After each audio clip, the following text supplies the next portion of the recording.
दोस्तों, आप लोगों ने चोर को तो बहुत जगह पिटते हुए देखा होगा, लेकिन आज का जो चोर है उसकी ऐसी कहानी होती है कि वो थाने में पिट रहा होता है और जो महिला दरोगा होती है, वो जब उसको देखती है तो देखते पहचान लेती है और उसको उससे प्यार हो जाता है।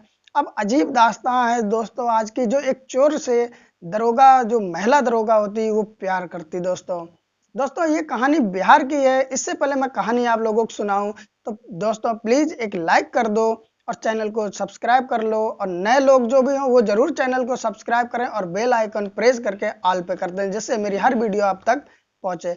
नमस्कार दोस्तों, मेरा नाम अजय श्रीवास्तव है। आज की जो ये दिल छूने वाली कहानी है दोस्तों, ये बिहार के बेगूसराय की है। बेगूसराय थाना में जो होता है उसमें एक बाइक चोरी होती है और बाइक चोरी के साथ में एक लड़का पकड़ा जाता है और उस लड़के को थाने में ले जाके इस तरह मारा जाता है कि बहुत ज्यादा मारा जाता है। दोस्तों वो लड़का कह रहा होता है कि मैंने बाइक नहीं चुराई है, लेकिन जो चोरी की बाइक होती वो लड़का ही चला रहा होता और रंगे हाथ उस बाइक के साथ वो पकड़ा जाता है। दोस्तों पुलिस वाले इसीलिए मार रहे थे कि ये सच नहीं उगल रहा था, ये कह ही नहीं रहा था कि मैंने बाइक चुराई है। और वो लड़का बार बार कह रहा मुझे नहीं पता ये चोरी की बाइक मैंने नहीं चुराई है। पुलिस वाले कहते हैं अगर तूने चुराई नहीं तो तेरे पास आई कहां से। दोस्तों उसके बाद पुलिस वाले जब उसे काफी मारते हैं तो वो ये कहता है कि मुझे मत मारो, मुझे छोड़ दो, मेरी माँ बीमार है, मेरी माँ हॉस्पिटल में है, मुझे उसके पास जाना है, इसलिए मैं जल्दी में जा रहा था। लेकिन पुलिस वाले उसकी एक भी नहीं सुनते। पुलिस वाले कहते हैं कि अक्सर चोर ऐसे ही बहाने बनाते हैं। वो कहते हैं कि कहीं मेरी माँ बीमार है, कहीं मेरा पिता बीमार है, कहीं मुझे यहाँ जाना है, ऐसी बातें करते हैं। दोस्तों उसकी एक भी नहीं सुनते और पिटाई लगाने के बाद थोड़ी देर के लिए उसको छोड़ देते और पुलिस वाले कहते हैं चल थोड़ी देर तू आराम कर ले, उसके बाद मैं दोबारा फिर तेरे पास आता हूँ। अब दोस्तों होता भी यही है, जो निर्दोष होता उसे बहुत ज्यादा अफसोस होता है कि उसने जब किया नहीं होता और उसको सजा मिल रही होती तो अंदर से रोना आता, वो भी रो रहा होता है। और दोस्तों वो धीरे धीरे नहीं, बहुत तेज तेज सिसकियां ले लेके रो रहा होता है। इतने में जो वहां की महिला दरोगा होती है उसका नाम शोभा होता है, शोभा सिंह। दोस्तों जो शोभा होती है जब उसके कानों तक वो आवाज पहुंचती है तो वो कहती है कि ये ज्यादा ही कुछ रो रहा है। वो जब जाती है उसको देखने के लिए तो वो नीचे सर करे रो रहा होता और शोभा देख के वापस लौट आती है। उसके बाद में दोस्तों लगभग आधा पौन घंटा बीत जाता है, लेकिन उसकी रोने की आवाज बंद नहीं होती, वो बहुत ज्यादा रो रहा होता है। तो शोभा सिंह को कहीं ना कहीं लगता है चलो इससे मिल के आते, थोड़ा सा इसको समझा के आते हैं कि जो तूने जुर्म किया है उसे तू कबूल कर ले, क्योंकि उसके ही साथ में जो चोरी की बाइक थी वो मिली थी, उसी बाइक पे वो बैठा हुआ जा रहा था। दोस्तों जो शोभा सिंह होती है वो जाती है उसके पास में और जैसे ही वो उसका चेहरा देखती है लड़के का तो उसको ऐसा लगता है कि इसको मैंने कहीं ना कहीं देखा है, लेकिन ये नहीं समझ में आ रहा होता है कि कहाँ पर देखा है। दोस्तों थोड़ी देर शोभा जब देखती रहती उसको याद आ जाता है कि ये लड़का कौन है, मैंने इसको कहाँ देखा है। लेकिन दोस्तों वो लड़का शोभा सिंह को नहीं पहचान पाता है, क्योंकि जैसे सारे पुलिस वाले उसे लगते हैं वैसे ये जो महिला दरोगा है ये भी एक पुलिस वाली उसको लगती है, और वो इतने ज्यादा टेंशन में होता है कि वो नहीं पहचान पाता है। दोस्तों जब शोभा सिंह जाती है उसके पास, बैठती उससे पूछती है कि तुमने क्या ये बाइक चोरी की है, तो वो कहता है कि मैंने ये बाइक चोरी नहीं की है।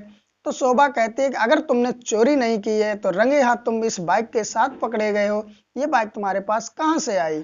वो कहता है कि मेरी माँ बीमार है, हॉस्पिटल में भर्ती है और मुझे थोड़ा जल्दी थी जाने की, इसलिए मैंने अपने दोस्त से बाइक मांगी तो उसने ये बाइक दे दी और मैं ये बाइक लेके हॉस्पिटल ही जा रहा था कि रास्ते में ये पुलिस वाले पकड़ लाए और मेरी यहाँ पे पिटाई लगा दी। शोभा कहती है कि अगर तुम सच बोल रहे हो तो तुम्हें ये नहीं पता है क्या कि तुम्हारा दोस्त है वो चोरी करता है।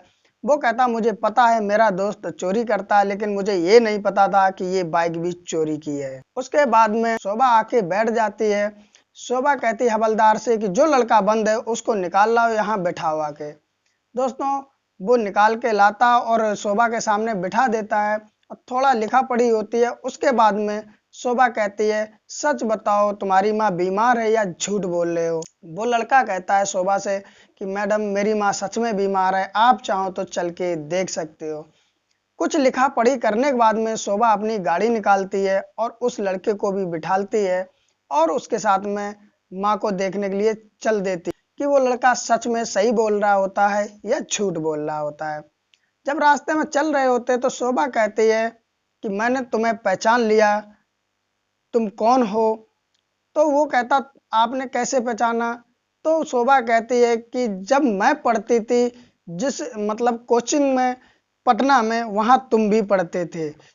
जब मैं पहुंची थी तो तुम वहां पर पहले ही से थे और तुम जब खड़े होके सवाल का जवाब देते थे तो मुझे कहीं ना कहीं लगता था कि तुम बहुत ज्यादा मतलब दिमाग वाले हो, अच्छे इंटेलिजेंट हो। उसके बाद में अचानक ऐसा क्या हुआ जो तुम 1 महीने बाद वहां से चले आए थे, फिर मुझे तुम दोबारा दिखाई नहीं दिए। दोस्तों फिर वो लड़का कहता है कि मैं गायब इसलिए हो गया, मेरे पिताजी गांव में काम करते थे और गांव में काम करने के बाद में वो पैसे भेजते थे, उसी से मैं पढ़ाई करता था। मेरे पिताजी की जब तबीयत खराब हो गई तो मैं अपने गांव, जो कि मेरा गांव बेगूसराय है और वो जो दरोगा थी उसका गांव बक्सर था, तो दोस्तों मैं बेगूसराय आ गया और उसके बाद में पिताजी की तबीयत खराब हो गई तो फिर मैं यहीं पर कोचिंग वगैरह पढ़ाने लगा बच्चों को और मेरी पढ़ाई मुझे छोड़नी पड़ी। दोस्तों इस तरह की बातें होती रहती, लेकिन वो दरोगा आगे कुछ नहीं बताती है। वो जब वहां पहुंचती है तो लड़के के साथ में, तो वो देखती माँ बीमार, तो वो जो डॉक्टर होते हैं सरकारी हॉस्पिटल के, उनसे कहती है कि ये मेरे ही जानकार हैं, इनकी अच्छे से दवाई करना। वैसे तो हॉस्पिटल में सही, सरकारी हॉस्पिटल में सही से इलाज होता है, लेकिन अगर कोई पैरवी कर दे तो उसका ये समझो प्राइवेट हॉस्पिटल से ज्यादा केयर होने लगती है। उसी प्रकार जब शोभा जो होती दरोगा वो डॉक्टर से कह देती है और वहाँ के जो नर्सें होती है उससे कह देती है कि ये मेरे जानकार है, इनको कोई तकलीफ नहीं होनी चाहिए। दोस्तों उसके बाद में डॉक्टर और नर्सें सारी उसकी माँ की अच्छे से दवाई इलाज करने लगती हैं। उसके बाद में जो दरोगा होती उस लड़के को वहीं छोड़ करके थाने चली जाती है। दोस्तों जब शाम होती है तो शाम को जो शोभा होती है फिर उसी हॉस्पिटल में पहुंच जाती है। पहुंचने के बाद में उस लड़के से मिलती है, मिलने के बाद में उसकी माँ से भी मिलती, तो लड़का कहता है कि मैम आप कैसे? लड़का अभी तक नहीं पहचान पाया था वो लड़की कौन है, क्योंकि जहां वो पढ़ते थे वो देखती तो थी लेकिन उनकी कभी मुलाकात नहीं हुई, इसलिए वो लड़का उसे नहीं पहचान पाया। उसके मन में अब भी डर रहता कि ये तो पुलिस वाली है। तो वो दरोगा कहती है कि मेरा इधर राउंड लगा इसलिए मैं इधर आ गई माँ जी का हालचाल जानने। उसके बाद में लड़के को 20,000 रुपए देती है वो सोगा और कहती है इसको तुम रख लो। लड़का कहता मैडम मैं ये पैसे नहीं ले सकता हूँ। तो जो दरोगा होती है वो कहती है कि ये पैसे रख लो, बेशक ये सरकारी अस्पताल है फिर भी बहुत ज़्यादा खर्चा हो जाता है। दोस्तों इसके बाद में वो लड़का रख लेता है पैसे। रखने के बाद में उसकी माँ जब तक रहती तब तक 20,000 में से 10,000 रुपये खर्च हो जाते हैं और उसके बाद में 10,000 रुपये बचते हैं। माँ की वो छुट्टी कराता और अपने घर ले जाता है। फिर दोस्तों जब वो 10,000 बच जाते हैं तो वो लड़का कहता है कि मैं 10,000 इसे रख के क्या करूं, ये भी खर्च हो जाएंगे, इससे अच्छा है ये पैसे वापस मैं कर आऊं। दोस्तों वो थाने जाता है पैसे वापस करने के लिए, लेकिन वहां पर वो जो शोभा होती है नहीं मिलती, इसलिए वो वहां के जो हवलदार होते हैं उनसे कह के आ जाता है कि शोभा मैम आ जाएं तो बता देना इस तरह ये लड़का आया था जो कि आपके पैसे लौटाने आया था। तो दोस्तों वो ये बात कह के चला जाता है। उसके बाद जब शोभा मैडम आती हैं, जो दरोगा होती हैं, उनको हवलदार बताते हैं तो शोभा मैम कहते हैं चलो ठीक है मैं घर पे ही उसके चली जाऊंगी। वो अपनी गाड़ी उठाती हैं और उसके घर पे चली जाती हैं। जब घर पे पहुंचती हैं तो उस लड़के को बुलाती और अपनी गाड़ी में बिठाती और वहां से चल देती। अब दोस्तों मोहल्ला वाले सोच रहे होते लड़का तो बहुत सीधा है, पता नहीं इसने ऐसा क्या किया जिससे पुलिस वाले वो दरोगा आए और इसको साथ में बिठा के ले जाते हैं। माँ भी थोड़ा सा परेशान होती, लेकिन माँ जानती हैं कि ये एक दोस्त हैं अच्छे, मेरे लड़का इनको जानता है, तो कहीं ना कहीं किसी पुलिस वाले से अच्छी दोस्ती हो तो घर वाले भी थोड़ा सा अच्छे से रहते हैं, क्योंकि वो जानते हैं कि कोई प्रॉब्लम हो गई तो इनके दोस्त तो पुलिस वाले हैं, सॉल्व हो जाएगी। तो माँ इतनी ज्यादा चिंतित नहीं होती, उन्हें पता होता है कि ये आपस में दोस्त हैं और दोस्तों होते भी दोस्त ही हैं, लेकिन उस लड़के को नहीं पता होता है कि ये लड़की कौन है। उसके बाद में दोस्तों जब वो गाड़ी में बिठा के ले जाती है तो वो लड़का कहता है कि ये लो मैडम, आपके 10,000 रुपये मेरे पास बच गए थे, इसलिए मैं आपको थाने वापस करने गया लेकिन आप नहीं मिले। शोभा कहती है ये पैसे आप रखो, आपके काम आएंगे। तो वो लड़का कहता नहीं मैडम, आपके पैसे आप रखिए और आपको मैं वो भी 10,000 रुपये जल्दी ही दे दूंगा। तो मैडम कहती है कि आप कोचिंग से कितना कमा लेते हो? वो लड़का कहता बहुत कम ही बच्चे हैं मेरी कोचिंग क्लास में, तो बस ऐसा ये गुजारा नहीं चल पा रहा, आगे चल के मैं एक अच्छी अपनी दुकान खोलूंगा। तो दरोगा कहते हैं कि एक काम करो, आप दुकान खोलो या कोचिंग पढ़ाओ वो तो सब ठीक है, लेकिन अपनी भी पढ़ाई जारी रखो, ऐसा मत करो कि इन चक्कर में तुम अपनी पढ़ाई छोड़ दो। तो वो लड़का कहता है कि कहीं ना कहीं मुझे पैसे की बहुत प्रॉब्लम होती है, इसलिए मैं अपनी पढ़ाई पूरी नहीं कर पाता हूँ। तो उसके बाद में मैडम बातचीत करने के बाद में उसको उसके घर पे दोबारा से छोड़ आती है और छोड़ने के बाद में वापस आ जाती है। दोस्तों, अब मैडम जो होती है वो एक प्लान सोचती है जो कि इस तरह होता है कि वो फ्लैक्स बोर्ड छपवाती है कुछ, और वो फ्लैक्स बोर्ड में अपना नाम, अपना फोटो देके, अपना नंबर देके ऐसा कुछ लिखवाती कि मैंने पटना में इस लड़के से पढ़ा जिससे मैं आज दरोगा बनी, और इस तरह के फ्लैक्स बोर्ड जगह जगह मार्केट में लगवा देते हैं और लड़के का एड्रेस उसी में दे देते हैं। अब दोस्तों होता यह है कि जब इस तरह के बोर्ड लोग पढ़ते हैं तो कहीं ना कहीं उसे देख करके वो भी अपनों बच्चों का जो भविष्य उज्जवल करने की सोचते हैं वो भी उसी के पास भेजने लगते हैं, और यही सोच के दरोगा ने भी ऐसे ही बोर्ड वो लगाए थे। दोस्तों, अब बच्चे बढ़ने लगते हैं, बच्चे इतने बढ़ जाते हैं, 100 से ऊपर हो जाते हैं, और यहाँ तक कि दोस्तों अब उस जो लड़का होता है उसके पास बच्चे बिठाने की जगह नहीं होती। लेकिन उस लड़के को नहीं पता होता ये भीड़ क्यों बढ़ रही, उसे ये भी अभी तक नहीं पता था कि जो दरोगा है उसने बोर्ड लगवा दिए।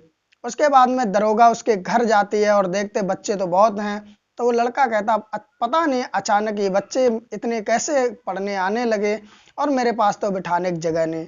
तो दोस्तों एक मार्केट में वो शोभा दरोगा जो होती है वो जगह भी दिलवा देती है। अब उसकी कोचिंग अच्छी चलने लगती है। जब दोस्तों कोचिंग अच्छी चलने लगती है फिर बाद में उस लड़के को ये पता चल जाता है कि इस तरह जो फ्लैक्स बोर्ड लगवाए थे उसी शोभा दरोगा ने लगवाए थे। अब दोस्तों उसके मन में कहीं ना कहीं पर शंका पैदा होगी कि ये पुलिस वाली जो दरोगा है ये मतलब मेरी इतनी मदद क्यों कर रही। अब वो पूछना तो चाहता था उससे, लेकिन दोस्तों वो डरता था क्योंकि वो पुलिस वाली दरोगा थी, और दरोगा से कहते हैं पुलिस वालों से ना दोस्ती अच्छी ना ही दुश्मनी अच्छी। तो वो भी दोस्तों यही सोचता है कहीं ऐसा ना हो मैं पूछूं तो ये तो सोचे कि हाँ मैं तो इसकी मदद कर रही, लेकिन ये अपने मन में गंदा विचार लिए, इसलिए वो बेचारा पूछता नहीं। लेकिन एक दिन जब दरोगा आती है उससे मिलने के लिए तो वो बैठते हैं दोनों, और फिर जैसे तैसे हिम्मत करके वो लड़का उससे पूछ लेता है कि मैम आपसे मुझे एक बात पूछनी है। तो मैम कहती है वो दरोगा के पूछिए। वो लड़का कहता मैम आप इतनी मेरी मदद कर रही हैं, मैं जान सकता हूँ कि आप मदद क्यों कर रहे हैं। जो शोभा दरोगा होती है वो कहती है जब तुम पटना में पढ़ते थे और खड़े होकर सवालों के जवाब देते थे तो मुझे कहीं ना कहीं तुम बहुत अच्छे लगते थे और मैं तुम्हें पसंद करने लगी थी, मैं तुम्हें पसंद करने लगी।